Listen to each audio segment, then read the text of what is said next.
Salut tout le monde, ici Joey Alfieri des Alouettes de Montréal. Encore une fois, les Alouettes gagnent pour le 5e match de suite, 22-20 cette fois-ci contre les Tiger Cats de Hamilton. Écoute, c'est rendu les séries, officiellement les séries. On va tout refaire la semaine prochaine, samedi à 15h cette fois-ci.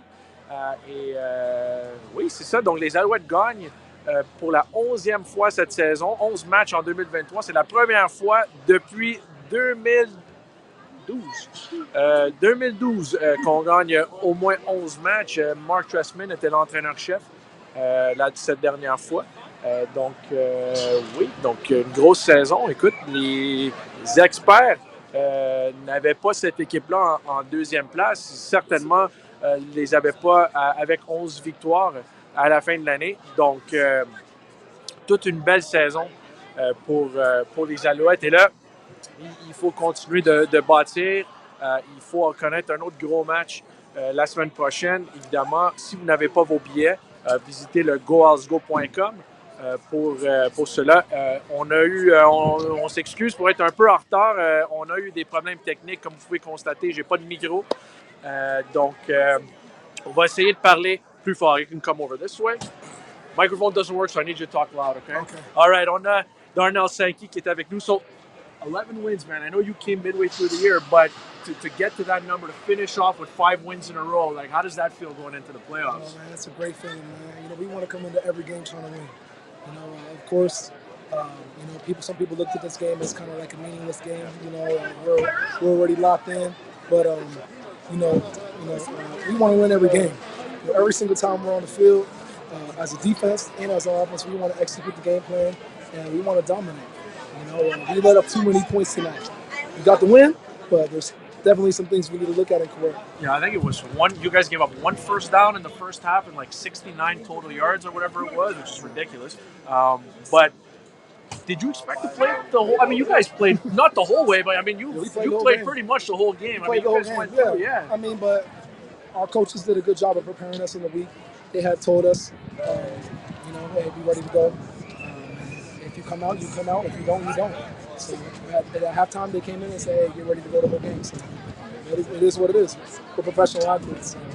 I know there was one of the turnovers was on special teams tonight, the first kick of the game. But 3 turnovers, I think it was overall. You had the fumble recovery on the Stubblefield strip. I mean, you guys have been forcing turnovers all year. I feel like that's been amplified since you got here. Just what is it about this defense that allows you guys to force the offenses to make big mistakes? You know, we're just a bunch of playmakers. You know, it's one thing to be good tacklers, but it's another to be a good playmaker. So we wanted to go out there and establish dominance. We wanted to show them what we're about, what they have to look forward to the next week. Thank you, buddy. Congrats, we'll see you next week. Thank you. Have a good one. All right. Darnell Sankey des Alouettes de Montréal qui dit qu'il fallait garder la mentalité tout au long du match. Écoute, les joueurs défensifs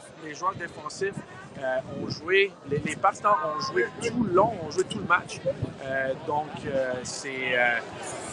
C'est gros, là. Tout le monde se demandait combien les partants allaient jouer. En attaque, Fajardo a joué, je pense que c'était un peu plus qu'un quart et un peu plus. Austin Mack est sorti de la rencontre avant la mi-temps, aux alentours de la mi-temps. Stanback a joué tout le long. Stanback a joué presque tout le long. Antwi a joué la dernière séquence. On a vu les trois quarts arrière. Oui, donc c'est ça. Donc c'est quand même gros, le fait, je sais qu'il y avait une couple de gars. On a vu le stage qui est sorti tôt. Je m'a fait un petit clin d'œil avant la fin du match. J'allais dire que tout était correct. Mais on va continuer à parler aux joueurs. On va essayer de parler aux coachs aussi. On a James Letcher qui ne parle pas fort, mais on va essayer de le convaincre de parler un peu plus fort. Letcher, encore une fois, un retour de 99 verges. You could come in on this side. Okay, the microphone doesn't work. I need you to talk loud, okay? You want me to yell? Yeah, almost. You could come over this way. Oh, okay. The star of the show, the Budweiser player of the game, for the. So we should have got the mask you came out of the tunnel with. We should have done this whole thing with the mask. But yeah, no, it's all good. But James led your second game in a row with a kick return touchdown. This time as a punt return for 99 yards. Okay, so it's a shorter distance, but the guys who are chasing you aren't as heavy. So which one is harder? Is a 125-yard missed field goal for a touchdown harder, or is a punt return harder? Because I know you cover less ground, but I feel like the punt returning is harder, isn't it? Yeah, because it's a lot more defensive players, linebackers, corners, safeties out there trying to tackle me, rather than an offensive lineman or a tackle. So I don't know. That punt return kind of felt a little easy today. I don't want to say that, but I don't know. I'm gonna just say the 125 yards because it was longer. Okay, so 125 is harder. All right. Yeah, so what'd you see? Tell me what you saw in the play. Like, just you catch the ball, and then what'd you see? I saw a lot more green. I saw a lot of my teammates. So I just try to run away from the other team. I kind of jumped over and tackled, and I knew I was gone after that. So. Yeah. What do you attribute? Like, you fit in like a glove. Like, Worthy went down. You hadn't played since the beginning of June, and even the first game against Ottawa, like, you didn't break one for a touchdown, but you looked really comfortable in that game. And just like, what do you attribute that to? Jeans. And not the pants. You're not talking about not pants. The pants. My dad was he was a receiver and a returner back in his day. So I get it. I give all the credit to him. He taught me everything I know now. And God, I'm blessed. I'm blessed for the opportunity. I try to make the most out of every opportunity. So I'm getting in where I fit in. Who's the best athlete in the family? Me. Me. For sure. Yeah, my dad knows it, my cousin Glenn knows it, my cousin Ashley knows it. Yeah, name them. Go ahead. You can name them. Call them all out. I hope y'all see this. So what's the mindset going into next week? You get the same. It's weird the way the schedule's laid out. You get the bye week and then the same team back-to-back times. You guys took care of Hamilton all 3 times this year. What's the mindset going into next week? Same mindset. We're here to win. We're here to fight. We're all together. We all know what we need to do to come up with a victory. We're gonna keep that same mindset and get ready for it again next week. Thank you, buddy. Congratulations again, and you get to keep the trophy for another week. Hey, listen, if I can give it to you again next week, hey, I'm gonna try to get it again next week too. I'll give it to you the next 3 games if you want. Yeah. If we go all the way to Hamilton, hey, I'm there. Go all the way. I'll carry the trophy on the plane myself. We'll see. I might walk to Hamilton with it if you can win. Thanks, James. Appreciate it, man. All the best. All right. James Letcher, qui encore une fois, 2e match de suite. C'est pas 2e semaine de suite parce qu'il y a une semaine de congé. 2e match de suite avec un retour pour un touché. Cette fois-ci, 99 verges sur un botté de dégagement. Je lui ai demandé au tout début, c'est-tu plus facile de marquer un touché sur un placement raté de 125 verges ou un botté de dégagement de 99 verges. Donc, c'est ça. Il m'a dit que le 125 verges est plus difficile parce qu'il faut courir plus loin. Mais je lui ai noté que sur un placement raté, il y a plus de joueurs de ligne qui bloquent pour le botteur. Quand c'est un botté de dégagement, il y a plus de secondaires ou de joueurs de ligne défensive, des demi-défensifs, des joueurs qui sont un peu plus mobiles, habiles. Donc pour moi, écoute, j'ai jamais marqué un touché sur un retour, mais je vous dis tout de suite, pour moi, à mon avis, c'est plus difficile de marquer un touché sur un botté de dégagement que même si c'est plus loin sur un placement raté. Donc c'est ça. Donc il faut souligner le travail des bloqueurs, il faut souligner le travail de James Letcher encore. C'est toute une histoire, là. C'est un gars qui a joué les 2 matchs pré-saison. Le dernier match qu'il a joué remonte au 3 juin. Et là, tout d'un coup, il se retrouve dans l'alignement partant. Je pense que c'était le 30 septembre. Et écoute, depuis ce temps-là, il a l'air vraiment à l'aise. All right. We'll go in English. We'll get some questions in or some comments in. Carl, what's up, Carl? 11 wins, what a ride. We're just getting started. Let's go, Als, go. Listen, 11 wins is a big one. We mentioned it in French, but the first time since 2012 that this organization has won 11 games. And I think it means a lot to the people here, just because, a lot of people counted them out. Like, let's be honest, a lot of these so-called experts at the beginning of the year Didn't have the Alouettes winning 11 games. Didn't even have them in the playoffs. Had them probably as the worst or the worst team in the league, or in the bottom third of the league for sure. So give these guys credit. They hung in there. They hired a coach in Jason Moss who clearly has a vision and wants to get things done a certain way, and he's done that. And again, this is a team. I think it's been well documented at this point. This is a team that the morning of free agency in February could not spend a dime. Didn't have the money to spend a dime. Things got figured out. They were able to bring in some players. They adjusted their game plan. The scouting department found a ton of talent. The guy behind me, Darnell Sankey and Sean Lemon, who both came in at different times, but they both came in. Lemon came in the end of July. Sankey came in the middle of September, and both those guys have changed the face of this defense. They're veterans who have been around the league for a very, very long time, and guys who have been productive. Darnell Sankey's a guy who's had more than 100 tackles in a season before. Sean Lemon has over 100 quarterback sacks in his career. Had another one tonight. Joined the team in late July and finishes the regular season as the team leader in sacks with 9. So, to me, it's the way. Well done. It's the way that things have gone for this organization. I think those two players, credit to Danny Machocha for finding those guys and getting them, convincing them to come up here, because the guys have transformed the defense a little bit. And it's not to say that the defense wasn't playing well before they got here, but I just feel like the defense has hit another level when those guys got here. And if you think of it this way, the two starting defensive ends at the beginning of the season were Jamal Davis and Nick Usher. Both those guys don't finish the season with the Alouettes, and it's nothing against those guys.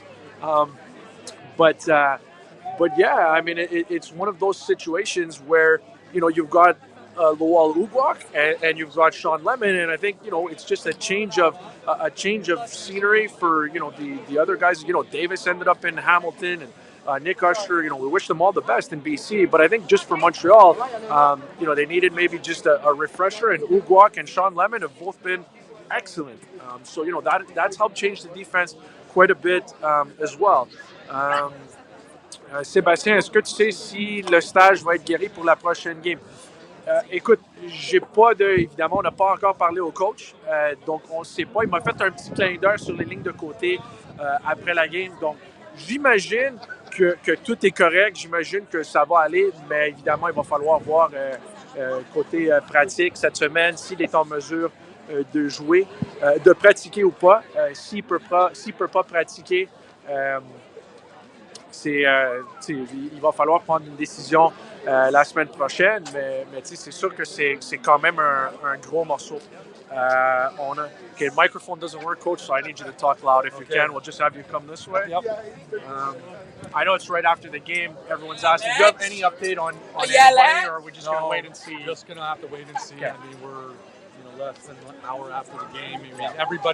Anybody that didn't finish the game, there's question marks on them for next week. Okay. We already know that, but we'll hopefully get some good news here overnight or next tomorrow morning and figure out who's going to be available for us next week.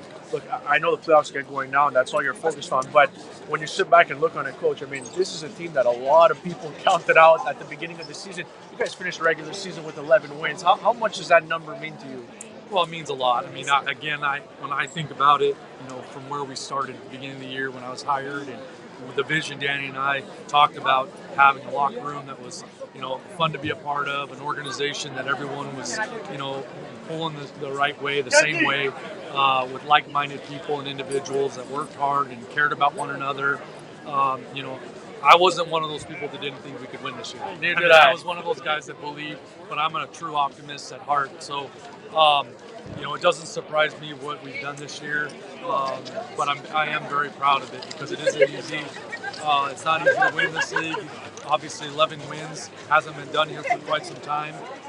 So I'm proud of that locker room and those guys, and very pleased with the work they put in, and they should expect results like that. But we're not done. We just finished that regular season on a high note, and I think we're all excited about the next venture together. Look, defense has been playing well all year, but we were just talking about it. I feel like Lemon arriving the end of July and Sankey arriving in September. Like, how much did that transform the locker room and the defense? Well, I don't know how much they transformed our locker room, to be honest with you. Yeah. I think our locker room was extremely tight. A lot of great guys in there. They care about one another. They play for each other. They don't play for themselves.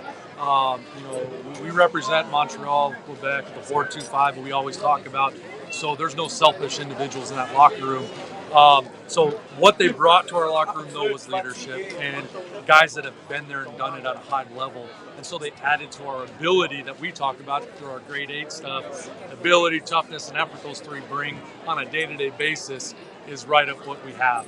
And anytime you can add to a team with two individuals that have done it before, you're going to be better. Not only are we going to be better on the team, we're going to be better off of it, the way we compete together. They made our offensive line better. They made our running backs better with Sankey. They made people better around them, which is what's awesome. And again, I think they fit into what we're selling as far as culture. They're Alouettes, and it's awesome. And we couldn't be happier to have both of those guys in the locker room. James Letcher, again, 99 yards, punt return, touchdown. I think that, obviously explosive player, great player, but to me what's really impressive is this is a guy who hadn't played since the beginning of June, that second preseason game, and you drop him in the lineup, and the guy was in mid-season form right away. What can you tell us about Letcher? Again, I think what people don't see behind the scenes that we preach here is working. Like I keep saying it, I preach it, but our team competes and works hard. That is what we're built on. And so a guy like Letcher, who no one's seen play since the preseason game, you didn't see how many punts he covered in practice, how many times we punted the ball to him and he treated it like it was an East semifinal or a Week 18 game where we needed it. He does that on a day-to-day basis. He's been doing it for 18 straight weeks and 3 weeks in training camp. That's how he made our football club. And we always say you're one play away. So if you're in our locker room, you're one play away, and we will count on you to produce. So don't lose sight of that. So for 16 straight weeks or 15 or however many it was before he played, that's what he could hang his hat on. Is I'm putting in the work. At some point, I'm going to be needed, and I'm going to be ready, and I'm not going to let the guy next to me down. And that's what he did a tremendous job of. And I'll tell you what, when you look at our team, you look at guys that step up, that's the mentality they all have, and it's what we preach as coaches, what we preach as an organization. We don't have starters. We have a whole bunch of guys that are ready to play at a moment's notice, and obviously we do have starters. We have the 45-man roster, but we don't look at the other guys as anything less than being capable. How many more onside punts between now and the Grey Cup? I'm just kidding. We appreciate it, Coach. Thank you. All the best. Congrats on 11 wins. All right, Jason Moss. All right. Well, let's keep going. There's no mic. You got to yell. All right, I'll be yelling. We're in the huddle. You're calling the play at the line of scrimmage. All right, Davis Alexander qui est avec nous. I got flashes of preseason 2022. You guys are down. You lead them down the field to set up the game-winning field goal. I know you've been patiently waiting. I know you got some garbage time reps in Winnipeg, but how did it feel to get the reps during the week and then get some reps here in the fourth quarter of this game? Yeah, it was really nice, like you said, to get the reps during practice outside of just scouting, But, it's nice to just build chemistry with some of the guys that you've been working with for a couple of years now, and even some of the new guys, right? But yeah, it's great to just, under those bright lights, and it's nice. Letch helped out a big time again, right, with the return. So, yeah. But a little bit of confidence boost with the 2-point conversion right away to Cole. He had a great catch there, and then we just, we even had great field position on Ento's interception. So it was definitely a joint operation. We were lights out. All right, that's the throw I wanted to ask you about, the 2-point conversion. You coming in cold off the bench. Yeah. First, I think that was the first play, right? Yeah, that was the first play. play. You threw a dime to Speaker. You did make a great catch. Yeah. But just take me through, you walk into the huddle for that 2-point play. Just tell me what you saw, what you're looking at there. Yeah, so we just saw basically tight man coverage. Cole and I, we've been grinders for 2 years now, and Cole's, he's been Mr. Reliable the whole year, right? Definitely got some trust in him, and just gave him a shot, and he came down great catch, and like I said, big confidence boost, and Great job. Earlier this week, one of the reporters had asked Jason Moss about you and the opportunity. He said he was really happy for you because you deserve this opportunity, and he said that a lot the average fan doesn't realize how much you do behind the scenes for the team. I want you to toot your own horn a little bit. I know it's not something you like to do, but can you just take me into how you as a backup quarterback can come in and help your guys week in, week out, even if you're not playing? Yeah, I mean, I think I'm a pretty good set of eyes for Cody. I watched the film with Moss during the games, and just kind of middleman between him and Cody. And Cody also comes over. I'm also talking with the receivers and just letting them know what I see. I think those guys trust me and my vision.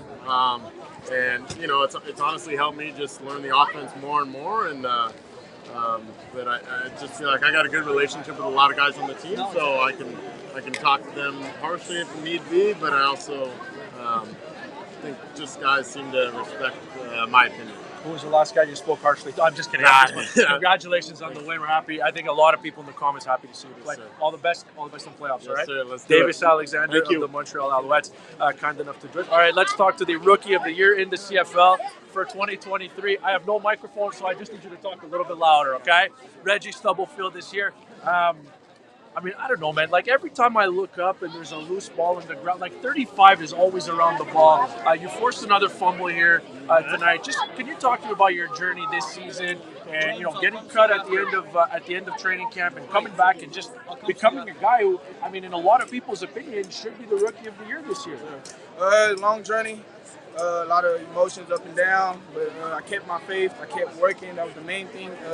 And now I honestly feel like I'm receiving the fruits of my labor. So I'm just blessed, grateful for the opportunity, grateful for the team win, to get 11 wins. I heard in 11 years, that's a big accomplishment. That takes a team, that takes the whole staff, the whole program, front office, everybody, guys like you too. So, man, I appreciate y'all, and it's just a lot of work, man. Yeah. The Tiger Cats are not known for trash talking too much. I'm being sarcastic. But did you, take me through, I know it's a game. JD effect. There you go. Really don't be talking like that. Did JD talk a lot?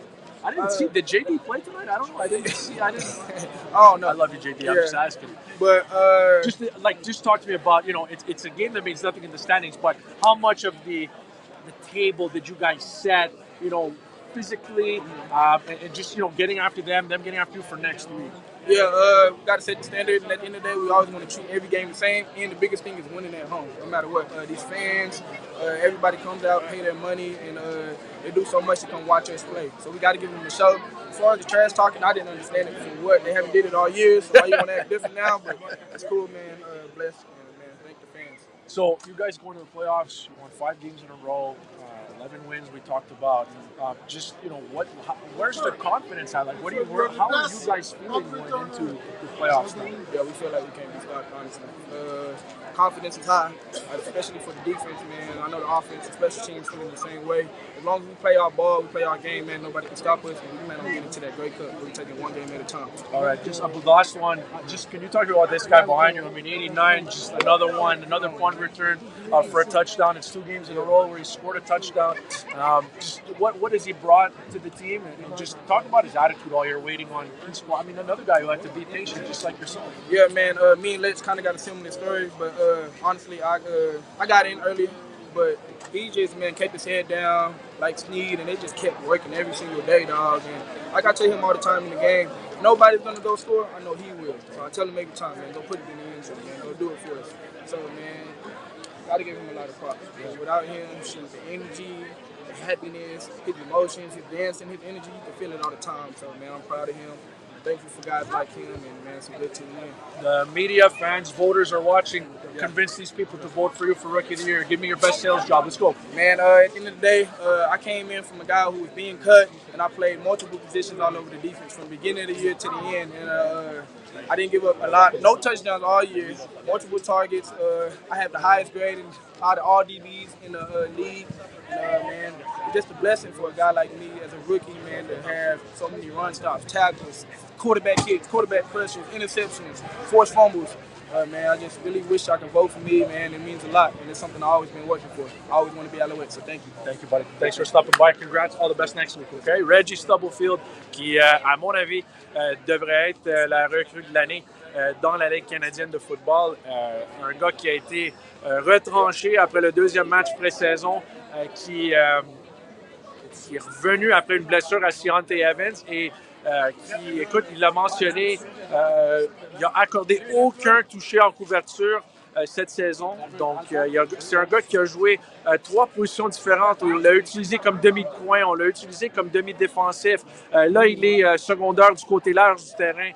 Donc, à mon avis, évidemment, je connais le bonhomme, mais à mon avis, ça devrait être la recrue de l'année dans la Ligue canadienne de football. Okay, before we go, I just want to take care of business. There's a hardcore, one of the biggest Alouettes fans in the city, Jordan King, who couldn't be at this game tonight. Jordan, we're thinking of you as an organization, and we hope that you feel better real soon. We can't wait to see you back at the stadium. Pour ceux qui n'ont pas leur billet la semaine prochaine, le 4 novembre, Tiger Cats reviennent à Montréal pour affronter les Alouettes dans la demi-finale de l'Est. Écoute, c'est un match sans lendemain. Donc, achetez vos billets, goalsgo.com. If you haven't picked up your tickets yet for the East Division semifinal, you can pick them up, goalsgo.com. Tiger Cats are coming back to Montreal. Look, I'll take you back to last year when they came here the first time. The crowd was so loud that they caused 3 false start penalties on the Tiger Cats offensive line. So in football, fans can make a difference when you make some noise when your defense is on the field. So please come out, support this team. They deserve it. This is a team that won 11 games this season when nobody thought they would even be in the playoffs. So thank you very much to those who already have your tickets, but it would be nice to see you here at the stadium next Saturday. Bonne fin de semaine, bon samedi soir à tout le monde. On se croise la semaine prochaine. Merci tout le monde.